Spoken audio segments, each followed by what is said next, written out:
Welcome to the in front of you Motorola Edge 30 Fusion, and I'll show you how to create home screen folders on this device. So first let's just select the application and drag this up to another one, and now we can see here the new created home screen folder. By the same way, we can add here more applications. We can also give the name to the app, to the folder, so just click on the name and enter the new one. For example, let's use the apps here, tap to done, and now we can see that we just successfully renamed our folder.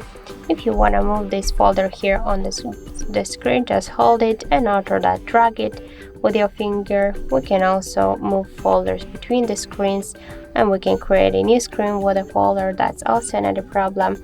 And just if you want to remove the application from the folder, you should hold it, and after that drag it to the home screen if you want to stay with this application on the home screen, or you should just hold it and drag it here to remove icon if you want to remove it from the home screen and from the folder. But don't worry, you'll stay with this application here in the apps menu. So that's it. Thank you for watching, and if you find this video helpful, don't forget to leave a like, comment and to subscribe our channel.